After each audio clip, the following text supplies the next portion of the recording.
So hi guys, welcome back to my channel guys. ये video काफ़ी जो है सोच समझकर बनाया जा रहा है, क्योंकि मैं एक यूट्यूबर हूँ और साथ ही साथ मेरे काम है, तो मैं पार्ट टाइम यूट्यूबर कह सकते हैं। बच्चों का मैं हेल्प करता हूँ। वो IITs NITs centrally funded and government funded institute और मेडिकल कॉलेज जो भी है, प्राइवेट या जो भी है गवर्नमेंट है, उनमें काउंसलिंग एडमिशन के लिए मैं बच्चों को काउंसलिंग रिलेटेड वीडियोस इस चैनल पर अपलोड करता हूँ और बच्चों को पूरे एडमिशन तक हेल्प करता हूँ। तो बहुत सारे ऐसे स्टूडेंट होते हैं जिनका एडमिशन नहीं हो पाता है, तो बहुत सारे डेस्परेट रहते हैं और कैटेगरी की वजह से उनको लगता है कि कहीं ना कहीं ये कैटेगरी उनको जो है रिजर्वेशन ना मिलने की वजह से इनको हुआ है। तो पहली बात मैं बता दूं, ये सारा उसके पास दुख का एक पहाड़ सा हो जाता है। कई बच्चे डेस्परेट हो जाते हैं, भाई मेरा तो यार एक गड़बड़ हो गया, मेरी लाइफ बर्बाद हो गई। और कई लोग बोलते भी, आप मीडिया में कई लोग देखेंगे, आपको बोलते दिख भी जाएंगे। तो ये सारी चीज़ें हैं। तो ये वीडियो मैं आगे बढ़ने से पहले बता दूं, इस वीडियो को शुरू से आखिरी तक सिर्फ वैसे इंसान को देखना है जो सच में डेस्परेट है, जिनको लगता है कि रिजर्वेशन की वजह से उनको मतलब जो है इस तरह की चीज़ें उनके साथ हो रही है, उनको झेलना पड़ा है, और जिनको समझना है। लेकिन जिनको जो ओपन माइंडेड है, जो समझ सकते हैं, जिनके पास समझने की क्षमता है, तर्क चीज़ें हैं, तो वैसे की। अदरवाइज इस वीडियो को देखने का कोई फ़ायदा ना। आप वीडियो में आगे ना बढ़े, वीडियो को यहीं स्किप कर दें। चलिए अब वीडियो में आगे बढ़ते हैं। रिजर्वेशन वर्ड आज के डेट में बहुत ही महत्वपूर्ण वर्ड हो चुका है, इसलिए इस पर डिस्कस करना पड़ रहा है। अदरवाइज इस पर डिस्कस करने का कोई मतलब नहीं होता। तो गाइस जो है, मैं बता रहा हूँ कि आप किसी भी काउंसलिंग में जाइए तो ये गवर्नमेंट जॉब में रिजर्वेशन है और गवर्नमेंट कॉलेज में एडमिशन के लिए। तो रिजर्वेशन शब्द जो है, जो कुछ कैटेगरीज आज जो है, जो देश आज़ाद होने के बाद जो है कैटेगरीज बनाई गई, OBC SC ST, उनको तो रिजर्वेशन शब्द का मतलब भी पता नहीं था एक ज़माने में, क्योंकि ये लोग उतने पढ़े लिखे नहीं होते थे, इसलिए जो है रिजर्वेशन शब्द का मतलब नहीं पता होता था। हाँ, जो लोग जनरल कैटेगरी के हैं ज़्यादातर, उसको रिजर्वेशन शब्द का मतलब पता होता था, और वो लोग थोड़ा सा पढ़े लिखे होते थे। तो उन लोगों ने जो है रिजर्वेशन 3000 साल लिया और 100% रिजर्वेशन लिया, और रिजर्वेशन लेते जा रहा था। पहले उसने रिजर्वेशन लेना स्टार्ट किया था मेरिट के बेस पे, कि जो पढ़ा लिखा था वो वर्ना सिस्टम के अकॉर्डिंग वो ब्राह्मण थे, उसके अंदर वो मेरिट हुआ करता था। मतलब वो एजुकेट होते के थे, जो ताकतवर हुआ करते थे तो वो क्षत्रिय हुआ करते थे, चाहे वो कोई भी इंसान हो। और जो है, चाहे जो इंसान बिजनेस करता था उनको वैश्य कहा जाता था। यानी कि जो इंसान शिक्षित था, पूजा पाठ करता था, उनको वो इंसान जो था, जिनका काम एक तरह शिक्षित करना था, तो वो ब्राह्मण उस समय वर्ण सिस्टम के अकॉर्डिंग था। और जो है जिनके अंदर ताकत थी, वो लड़ाई करता था, युद्ध जीतता था, उनको क्षत्रिय। और जो बिजनेस वगैरह करते थे, धन संपत्ति का कारोबार करते थे, उनको वैश्य। और जो लोग छोटे के अंदर कला थी, छोटे मोटे मूर्तिकार हो या फिर जो है चित्रकार हो, पेंटर हो, जो भी जिनके अंदर कला होती थी, वो उतने पढ़े लिखे नहीं होते थे, कला में माहिर होते थे, चाहे जूते बनाने में, तो चाहे वो कुछ भी काम करने में माहिर हुआ करते थे, घड़ा बनाने में, खेती करने में। तो ये लोग आज भी खेती करने वाले उतने ज़्यादा पढ़े आप अपने देश में नहीं मिलेगा। तो उसमें ऐसा था। और जो है और लेकिन वहाँ क्या था उस समय वर्ना व्यवस्था में, कि सिस्टम क्लोज नहीं था। यानी जो भी इंसान उस तरह की क्राइटेरिया को फुलफिल करेगा, यानी कि बोले तो मेरिट की बात थी, मेरिट को फुलफिल करेगा, वो उस व्यवस्था, उस सिस्टम में मतलब जो है उस लेवल में चले जाएगा। उस अकॉर्डिंग जो था वर्ना सिस्टम, उनको इज्जत दिया जाता था इस सोसाइटी में। लेकिन समय चेंज होते होते, समय जब धीरे धीरे जो है लोगों ने इनका विरोध करना स्टार्ट किया, तो लगा कुछ पार्टिकुलर कम्युनिटी को कि भाई अब तो दिक्कत आ सकती है। जो हमने फ़ायदे उठाए हैं, मैंने जो फ़ायदा उठाया है रिजर्वेशन का, अब तो उनका विरोध कर रहे हैं। तो उन्होंने क्या किया, रिजर्वेशन को शब्द को इंट्रोड्यूस किया। और उसके लिए जो है उन्होंने क्या किया, रिजर्वेशन सब पहले से था। यानी उन्होंने जो है, जो वो वर्णा व्यवस्था थी ना, जो मैं बात कर रहा था, ब्राह्मण टॉप में रहेगा, उसके बाद क्षत्रिय है, उसके बाद वैश्य है, शूद्र है, तो उसमें उसने क्या किया, क्लोज सिस्टम बना दिया। यानी उसको डर सा लग गया कि भाई हम तो ऐसे हैं, हमारे बच्चे में ये मेरिट नहीं आएगा तो फिर तो वो ब्राह्मण नहीं रहे। तो फिर तो वो मतलब जो है क्षत्रिय नहीं कहला पाएंगे। अरे क्षत्रिय कहने का मतलब जो युद्ध करता हो, युद्ध जीतता हो। लेकिन ये तो एक युद्ध भी नहीं लड़ रहे हैं, तो भाई युद्ध जीतेंगे कहाँ से? क्षत्रिय उसको बोलेगा कौन है? ब्राह्मण का मतलब जिसको पूरा वेदों का उस समय ज्ञान हुआ करता था, और वो लोगों का काम पूजा पाठ कराना था, शिक्षा प्रदान करना था, ये सब काम था। लेकिन अब जो है ये पढ़ाई लिखाई तो सबके बच्चे करेंगे, जनरेशन। तो उन्होंने अपने सोसाइटी में एक रिस्पेक्ट बनाने के लिए क्या किया कि बोल दिया कि जो है, और इस स्ट्रिक्टली इसको लागू करवाया जो पढ़े लिखे थे उसके थ्रू, कि जो ब्राह्मण है वो उसका बच्चा भी ब्राह्मण होगा, जो क्षत्रिय बिना युद्ध किए वो क्षत्रिय होगा, और जो बिना पैदा लेते ही ये जो है बिना किसी एजुकेशन का पैदा लेते ही कोई ब्राह्मण बन जाएगा, उसको पूरा है ना, और कोई पैदा लेते ही क्या हो जाएगा, वो क्षत्रिय हो जाएगा, और कोई पैदा लेते ही क्या हो जाएगा, वो वैसे हो जाएगा, और कोई पैदा लेते ही वो क्या हो जाएगा, वो जो है शूद्र हो जाएगा। इस तरह का जो है उसने सिस्टम जो है दबाव करके, क्योंकि पढ़े लिखे मतलब गरीब लोगों पे दबाव बनाना काफ़ी आसान होता है, तो इस तरह की चीज़ें लाई। अब जो है इस तरह से बहुत सारे जो है, और जो पढ़े लिखे नहीं थे उसे पढ़ने लिखने भी नहीं दिया जा रहा था। ये बातें आपको साक्ष्य करने के लिए, आपको प्रूफ के तौर पे आप जो है बाबा भीमराव बाबा साहेब अम्बेडकर का आप जो वीडियो देख सकते हैं, उनकी लाइफ की स्ट्रगल क्या रही है, गुलामगिरी, आप बुक पढ़ सकते हैं। वो एक हिस्ट्री है, मैं मैथोलॉजी की बात यहाँ नहीं करता। तो मैं इसलिए कहता हूँ कि जो बच्चों को रिजर्वेशन की वजह से लगता है लाइफ बर्बाद हो रही है, उनको चीज़ों को समझ में आए। तो फिर उन्होंने जो है इन लोगों को, जो ओबीसी SC आज के डेट में, उसको फंसाने के लिए उसने क्या करा कि जो है जाति शब्द का जो है उसने क्रिएशन किया, और उसने जाति बनाई। बोला ये जाति ये काम करेगा, वो जाति ये काम करेगा, वो जाति ये काम करेगा, ठीक है ना। और ये डिसाइड होने लगा, और वो 3000 साल तक जो है इसका फायदा लेते रहे रिजर्वेशन का। और 3000 साल में जो है बहुत सारे राजा वगैरह आए, बहुत सारे जो है आप देखेंगे ब्रिटिश काल में, आप पढ़ो हिस्ट्री पढ़ो, आपको पता चलेगा। ब्रिटिश यानी कि 3000 साल, 300 साल मान के चलते हैं मुगल काल रहा, और 200 साल जो है ब्रिटिश का। तो 500 साल में जो है कोई भी जो है ब्राह्मण आपको ऐसा शिक्षित नहीं मिलेगा जिन्होंने आज तक एजुकेशन के पर्पज से विद्यालय रखी है। आप अगर गूगल पे भी सर्च करोगे तो आपको मिल जाएगा कि इस देश में अभी तक सिर्फ 2 ऐसे दलित हुए हैं जिन्होंने DSC की डिग्री ले ली रखी है, लेकिन वो कभी ब्राह्मण नहीं बन पाए, क्योंकि उसके पास मेरिट था, और मेरिट सामने वालों में था नहीं, तो इसलिए चीज़ें थी। तो मैं ये बात से ये समझाना चाहता हूँ कि जो मेरे जो भी व्यूवर है, जो स्टूडेंट है, जिनको ये लगता है कि रिजर्वेशन की वजह से हुआ, तो ये रिजर्वेशन की चीज़ें क्रिएट कहाँ से हुई? तो इसके लिए जो जाति शब्द, ये रिजर्वेशन शब्द तो क्रिएट, ये आप जो पेरेंट्स हैं ना, जो 3% में से आते हैं, जो कि जनरल कैटेगरी पेरेंट्स हैं, वो अपने बच्चों को घर में पैदा लेते ही उनको रिलीजन के साथ जोड़ते हैं, और जाति के साथ, सो दैट कि उनका रिलीजन का जो बेनिफिट लाइफ में उसको वो मिल सके, और जाति से रिलेटेड जो बेनिफिट वो मिल सके। क्योंकि हमारे देश में ऐसा है कि लोग जो है रिलीजन के नाम पे किसी का जान ले लेते हैं, किसी को कुछ भी कर सकते देते हैं, क्योंकि उसको कभी उनके पेरेंट्स रिलीजन का मतलब समझाते नहीं हैं, क्योंकि उनके पेरेंट्स को भी खुद पता नहीं। उनको ये जो है क्या है कि transfer, generation to generation transfer होता है। रिलीजन का डिफिनेशन पता नहीं है, और ना ही कोई रिलीजन उस डिफिनेशन को सेटिस्फाई कर पाता है।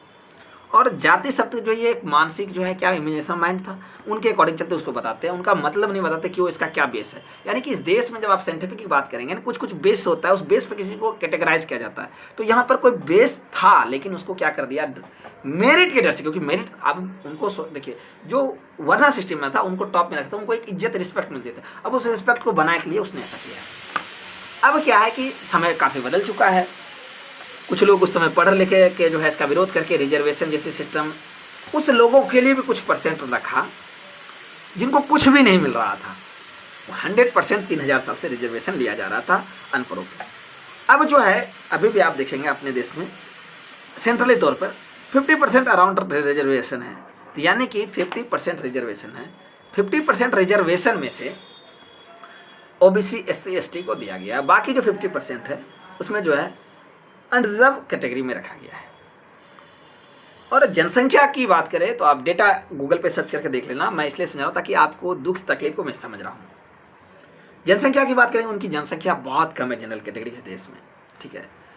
तो बात यह है कि 50% में जो है रिजर्व किया गया है, और इनकी ऐसे OBC SC ST मैक्सिमम आप कहो तो मैं कहता हूँ तीसरी पीढ़ी भी नहीं होगी जो इस रिजर्वेशन का फ़ायदा ले रही होगी। वो भी 100% नहीं है, 50% रिजर्वेशन में तीनों को पर्सन हटा दिया गया है। लेकिन जो जनरल कैटेगरी के कैंडिडेट हैं उनको बहुत सारा जो है दिक्कत होता है अभी आज के डेट में, क्योंकि उनको एक तो उनको मेहनत ज़्यादा करने की ज़रूरत होती है, क्योंकि जनरल कैटेगरी में है कि ज़्यादा जो है बच्चे पढ़ रहे हैं, ज़्यादा मेहनत, उनको हर तरह की सुविधा अवेलेबल कराई जाती है, फैसिलिटीज़, तो कट ऑफ ज़्यादा जाता है उनको। ठीक है। दूसरी बात यह है कि मैं जो काउंसलिंग करवाता हूँ स्पेशली मास्टर लेवल का, तो उसमें मैंने अभी तक ऐसे स्टूडेंट नहीं देखे जो अपने कैटेगरी के अलावा जनरल कैटेगरी में अप्लाई करता हूँ, तो वहाँ तो मैंने देखता हूँ सीट बचा रहता है। ठीक है। तो मैं ये बताना चाह रहा था इस वीडियो के जरिए कि जिस स्टूडेंट को ये लगता है कि रिजर्वेशन ने स्टूडेंट की लाइफ बर्बाद कर दी, आप ज़रा सोचो, आपको इतनी सारी सहूलियत, इतनी सारी फैसिलिटीज़ आपको प्रोवाइड कराने के पढ़ने के लिए प्रोवाइड कराने के बाद आपको इस तरह का चीज़ों का सामना करना पड़ रहा है। जिसको फैसिलिटीज़ प्रोवाइड ही नहीं कराया, जिसको पढ़ने का दिया ही नहीं जा रहा था, और 3000 साल तक, है ना, यहाँ मतलब ज़मीन पर भी नहीं बोल सकते, ये स्थिति है। आपको सिर्फ आपको भी झेलना पड़ रहा है, उसमें उसके पूरे पेरेंट्स को झेलना पड़ता था। आप सोच रहे हो वो चीज़ है, तो उनके साथ क्या रहा होगा। मैं ये समझाना चाह रहा हूँ कि आपकी तकलीफ उतनी बड़ी नहीं है। आपकी तकलीफ सिर्फ इसलिए आपको बड़ी लगती है क्योंकि आपके पेरेंट्स ने आपको बचपन से ये बताया कि रिजर्वेशन उन कैटेगरी को मिलता है, हमें नहीं मिलता। लेकिन ये नहीं बताया कि रिजर्वेशन क्यों ज़रूरी पड़ गया था इस देश में, ये रिजर्वेशन के पीछे लाने का रीज़न क्या था, और उस रीज़न के लिए जिम्मेदार कौन था। क्योंकि वो जिम्मेदार खुद पेरेंट्स है, तो ये बताना है कुछ परसेंट जो बताते, जैसे विकास देवी कीर्ति सर है और 2-4 सर है, ये बताने से उसकी छवि खराब हो जाएगी अपने परिवार में, तो वो नहीं बताते हैं, जिसके वजह से बच्चों में वो गलत इन्फॉर्मेशन देते हैं, और उस गलत इन्फॉर्मेशन के वजह से बच्चे जितना उनको रिग्रेट, डेस्परेट नहीं होना चाहिए, उससे ज़्यादा होते हैं। तो आप सोच सकते हो, जिनने पूरे जो है कम्युनिटी का, पूरे फैमिली का लाइफ बर्बाद कर 3000 साल, तो रिजर्वेशन ये अच्छी चीज़ नहीं। लेकिन ये रिजर्वेशन एक अफर्मेटिव एक्शन के थ्रू लाया गया, एक अफर्मेटिव एक्शन है, अलग भी देश में है, तो रिजर्वेशन हटेगा, डेफिनेटली हटना भी चाहिए। लेकिन कब? जब चीज़ें इक्वल हो जाएगी, जब चीज़ें इक्वल हो जाएगी। लेकिन इक्वल करने चाहोगे तभी तो इक्वल होगी। तो जनरल कैटेगरी जो लोग हैं वो इक्वल करना चाहते ही नहीं। तो जब आप इक्वल करना नहीं चाहोगे, रिजर्वेशन फिर रिमूव कैसे होगा? रिजर्वेशन रिमूव अगर तो होना चाहिए तो कैसे होगा?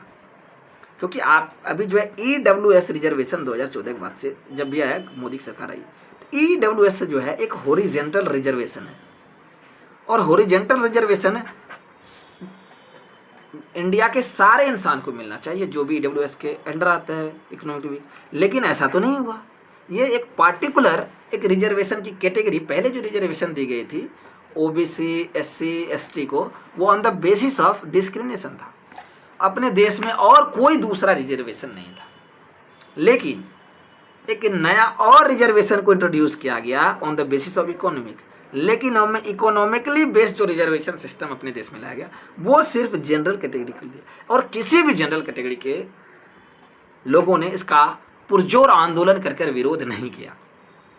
न इस चीज़ का कभी विरोध किया, ना ही कभी इस चीज़ का विरोध किया कि कोई भी आदमी जन्मजात ब्राह्मण या कैसे हो सकता है। उसके लिए पढ़ना, वेदों का ज्ञान होना चाहिए। ये जो आज अंग्रेजी शिक्षा ले रहे हैं, वो अंग्रेजी शिक्षा नहीं होना चाहिए, उसके पास पुराणों का ज्ञान होना चाहिए, वेदों का ज्ञान होना चाहिए, और अलग अलग यूनिवर्सिटीज़ में, देश के बड़े बड़े यूनिवर्सिटीज़ में पढ़ के निकलना चाहिए। लेकिन उसका बात कभी उन्होंने इस चीज़ का विरोध नहीं किया कि कोई भी आदमी थोड़ा सा तार्किक होकर सोचे, तो कोई जन्मजात ब्राह्मण कैसे हो सकता है, कोई क्षत्रिय कैसे हो सकता है, कोई वैश्य कैसे हो सकता है, कोई शूद्र कैसे हो सकता है। अगर कोई जरा सा प्रयास क्या करता है मेरिट को लेके, इनको दबा दिया जाता है। तो इस पूरे रिजर्वेशन में लाइफ बर्बाद करने की इस देश में जो जनरल कैटेगरी लोगों है, अभी कुछ लोग ऐसे नहीं हैं, लेकिन जो पहले से लोग हैं, कुछ लोगों की मानसिकता धीरे धीरे बदल रही है, लेकिन मेजोरिटी आज भी जो है इस देश को बर्बाद करती आ रही है, और कल भी किया था। इस देश को बर्बाद करने का पूरा जिम्मेदारी ऐसे लोगों को है जिस लोगों के अंदर आज भी जो फैक्टर के वजह से रिजर्वेशन देश में लागू हुआ था उस तरह की मानसिकता रखते हैं। अगर जिस दिन जनरल कैटेगरी के लोग जन्मजात मेरिट की बात करने पर उतर जाएंगे उस दिन ये रिजर्वेशन खत्म हो जाएगा डेफिनेटली, क्योंकि रिजर्वेशन उन्हीं ने लाया था तो खत्म भी वही करेंगे, क्योंकि उसने 100% रिजर्वेशन लाकर ये 50% रिजर्वेशन को बांटने वाली सिस्टम को लाया, नहीं तो किसी के दिमाग में आता भी नहीं। तो रिजर्वेशन खत्म करने की लाने का कारण वो है तो खत्म करने का भी कारण वो होगा, जब तक कि वो खुलकर इस चीज़ पर, जातिवाद पर और ये जन्मजात मेरिट ब्राह्मण बनने की और फिर जो है क्षत्रिय बनने की या फिर वैश्य बनने की या फिर जो है शूद्र बनने की के ऊपर सवाल ना खड़ा करेंगे। इसके लिए आंदोलन जब तक नहीं करेगा और ये करना नहीं कोई करेगा, सिर्फ वो क्योंकि जो नया जनरेशन आया है उनके पेरेंट्स ने जो है उसको अलग ही लेवल का ज्ञान दिया है, उस लेवल में वो अपने आप को निर्दोष बताता है। अगर आप इसके लिए प्रयास नहीं कर रहे हैं तो जो चीज़ आपके साथ आज हो रहा है, आपका रिजर्वेशन की वजह से अगर सीट छूट रहा है IIT NIT मेडिकल कॉलेज में, तो अगर आप अपने आप में इस पर अभी आप आंदोलन नहीं करते इसको ख़त्म करने के लिए कि भाई कोई आदमी जन्मजात ब्राह्मण कैसे हो सकता है, कोई जन्मजात जो है क्षत्रिय कैसे हो सकता है, कोई शूद्र कैसे होता है, वैसे इस पर आंदोलन करके इसको ख़त्म नहीं किए, डिस्क्रिमिनेशन आपने ख़त्म नहीं किया, आपने नए अगर आप लोगों ने जनरल कैटेगरी वालों ने प्रयास नहीं किया, हम लोगों ने मिलकर कितना ये प्राइवेट सेक्टर में 90% रिजर्वेशन जो 100% रिजर्वेशन ये सब खत्म नहीं करोगे तो ये रिजर्वेशन और भी धीरे धीरे, और इसका फ़ायदा पॉलिटिकल पार्टी उठाती रहेंगी, इसका विशेष फ़ायदा पॉलिटिकल पार्टी उठाती रहेंगी। इसलिए मुझे लगता है कि हम सभी को मिलकर, चाहे वो किसी भी कैटेगरी के हैं, चाहे जनरल है, OBC है, SC है, ST है, उन सब को जो है इसका जो ये जाति शब्द का जो विरोध करना चाहिए। और जो लोग ऐसे हैं जिनको जो कि लग रहा है कि मतलब जो है कि नहीं हमारे साथ ऐसा हुआ, अगर चाहते कि अब आगे ना हो तो इसका पुरजोर विरोध करें और अपनी मानसिकता को चेंज करें, सो दैट कि आपके साथ जो हुआ वह आपके आने वाली पीढ़ी के साथ ऐसा ना हो, ताकि उनको इस चीज़ का सामना ना करना पड़े। और डिटेल में समझने के लिए, उदाहरण के साथ समझने के लिए मैं आपको एक वीडियो क्लिप देता हूं जो बहुत अच्छा है, किसी प्रोफेसर का है, बहुत अच्छा वो चीज़ों को समझाते हैं। एक बार उसको देखिएगा, उसके बाद वीडियो कैसा लगा आप मुझे बताइएगा, मैं अपना विचार इस वीडियो में रखा हूँ। Thank you for watching, see you next video. आप उस वीडियो क्लिप को मैं ऐड करता हूँ, उसको भी देखिए, आप वीडियो क्लिप को देखिए। मेरा ही आप उदाहरण लीजिए, मेरे दादा के पास 200 एकड़ से ज़्यादा ज़मीन थी, यानी उनकी अपनी ज़मीन नहीं थी, जाति के कारण वो पेशवाई जो हुकूमत थी उसके तहत उनको पेशवाओं के लिए टैक्स इकट्ठा करने के लिए ये हक दिया गया था इस ज़मीन पर। तो जाति के कारण उनके पास ज़मीन थी, उस ज़मीन में से कुछ, मेरे दादाजी कुछ ज़्यादा होशियार नहीं थे, तो नए कानून जब आए आज़ादी के बाद तो बहुत सारी ज़मीन उसमें से चली गई, तो लेकिन फिर भी जो कुछ भी बचा था उसमें से कुछ ज़मीन बेच के मेरे पिताजी को और मेरे एक चाचा को, एक को मेरे पिताजी को इंजीनियर बनाया, एक को डॉक्टर बनाया। तो इंजीनियर का बेटा मैं, तो मुझे लगता है कि मेरा जाति से क्या लेना देना, मैं तो मेरिट का पुतला हूं, लेकिन मैं मेरिट कैसे पा सका, महंगे स्कूल और अच्छे कॉलेज में मैं कैसे जा पाया, क्योंकि मेरे पिताजी इंजीनियर थे। मेरे पिताजी इंजीनियर कैसे बने, क्योंकि मेरे दादा के पास जमीन थी। मेरे दादा के पास जमीन क्यों थी, क्योंकि उनकी जाति फलानी थी, कुछ और जाति होती तो उनके पास कोई जमीन नहीं होती और मैं यहां नहीं बैठा होता। लेकिन मेरी पीढ़ी तक आते आते ये जो मेरिट की भाषा है ये इतनी सुदृढ़ हो गई और लोग वाकई, ये मुझ जैसे लोग वाकई ये मानने लगे कि ये वो कुछ जो कुछ भी है वो केवल और केवल मेरिट के कारण है, उनका जाति से कुछ लेना देना नहीं है। और दूसरी तरफ आप देखिए कि जिन लोगों को सबसे ज्यादा नुकसान पहुंचा है जाति से, उनको हर बार जाति के परचम के नीचे उनको आंदोलन निकालना पड़ता है कि हमें कुछ दो, क्योंकि वो तो डॉक्टर इंजीनियर नहीं बन पाए, और वो नहीं बन पाए तो फिर उनको स्टेट की मदद चाहिए। थ्रू द मार्केट उनको कुछ नहीं मिलेगा। और आज मेरे बेटे को अगर मुझे पढ़ाना होता कहीं, कोई चंदा वंदा देकर के किसी कॉलेज में, मैं कहीं भी पढ़ा सकता था, क्योंकि मेरे पास उस समय पैसे थे।